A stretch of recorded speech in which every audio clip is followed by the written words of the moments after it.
So I think we had one other. Can a woman's body make too much progesterone? What happens if it does? It's very hard for a woman to make too much progesterone. Now, you can take too much progesterone, you can be prescribed too much progesterone, but when you look at the menstrual cycle, the progesterone is made when you ovulate, and it's only made for the 2 weeks right before your period because it's waiting to see if it needs to promote a gestation or not. So it waits around for 2 weeks to see if you're going to get pregnant. It reaches a peak. If you don't get pregnant, it goes away, and then you have another menstrual cycle, and it starts all over again.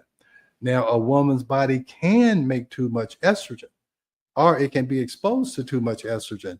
If now their ovaries don't necessarily make too much, but your fat tissue can make estrogen, and then you're exposed to so much estrogen in the food that you eat, in some of the cosmetics that you have, in the water that you drink. So it's hard to make too much progesterone or hard to be exposed to too much progesterone, but it's easy to be exposed to too much estrogen. All right. These thoughts of procreation, are they imagined or actual thoughts? No, it's an innate desire. Women, and I won't say innate. I don't say all women. You can't say all about anything because everybody's different. But the natural energy or blueprint of women is to look at sex as procreation, for procreation. Men look at it as recreation. Okay, so that's the problem. All right, and so now here's the other issue. And men, you need to understand this. Once a woman procreates and has a child, nurturing that child becomes her number one priority. Hands down. Sex falls down right above mopping the floor. That's how, and men, married men who have children, you can testify to this. Sex goes way down on the list.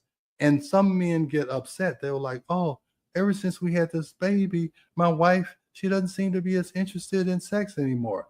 Well, join the club, homeboy. I've been married for 39 years, and I had to realize that when we had our first child. Now, when she's trying to procreate, hey, she may be Johnny on the spot. Hey, let's go. Once she has that baby, if she has true maternal instincts. Now, not every woman has overwhelming maternal instincts, but I'm just saying in general, once she has a child, nurturing is number one. And if that child is sick or that child needs anything, you are second fiddle. Just accept it, guys. Okay, the children come first. That's why if there's a problem, the woman says, hey, get out of here. I can do it by myself. Now, men aren't going to say that usually. All right. And that's why you see all these single mothers. Their number one priority is nurturing. And they don't like to have other men in their house. They don't need them. Okay. They don't need them. All right. Now, a man, even if his wife passes away and gets divorced and now he's in the nurturing mode, he still is going to look for that fire to be cooled, whether he does it himself or he finds someone else who can cool the fire. That's what's going to happen. Oh, all right, Dr. Taylor, we have one here. Now, this might turn into a whole different show. Oh boy, here we go. Or another show. Now, okay. We had someone ask this question. If a man has never had his own children, like if he is the stepfather to children, do you feel that they understand that they don't come first? The children still come first. He better understand. He better understand. Okay. That's why a lot of women will say, hey, look, I am not thinking about remarrying. I don't want another boyfriend until my children are out of the house. Okay. Because they don't want anything to disrupt their nurturing. Okay. Now, a man, if he marries a woman who has children, he better accept that those children are number one. She may like you, love you, and accept you into the home. But hey, you start causing a problem with her children, see what happens. Okay. Hey, I'm just telling you what I know and what I've seen, and this is how these two sexes interact with each other. All right. So, hey, it's time for a commercial. This will be a good place to stop, and then we're going to talk about how we can fix this. All right. We are going to a quick break, so stay with us as we explore the ageless blueprint right here on W4HC Radio and Talk4 TV. An ancient secret with a modern twist for better health and vitality. Dr. Taylor will be right back. Taking care of your health shouldn't mean taking a handful of pills every day. At Taylor MD Formulations, they create doctor-developed supplements that combine the best natural ingredients so you get the results you need with fewer pills. Taylor MD Formulations is backed by science, designed for real life with real results.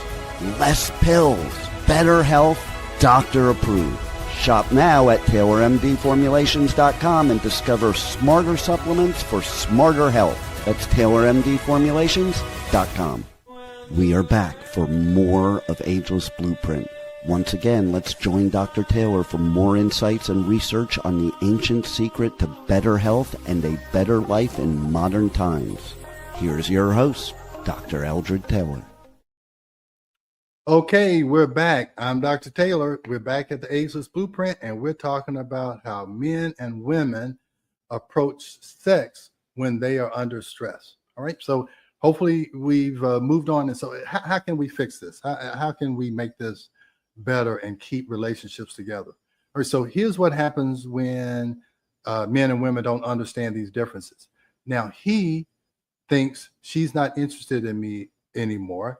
She doesn't find me attractive. Why does she always reject me when I need connection? See, he looks for sex to make the connection, and he feels rejected, unwanted, and disconnected.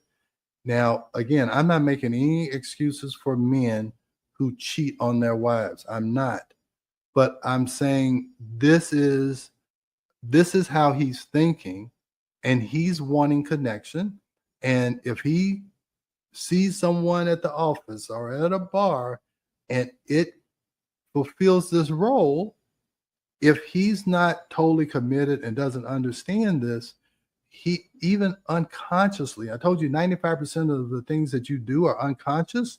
Unconsciously, he's drawn to the woman who is providing that connection for him, who's willing to have sex with him to cool that fire and give him that connection.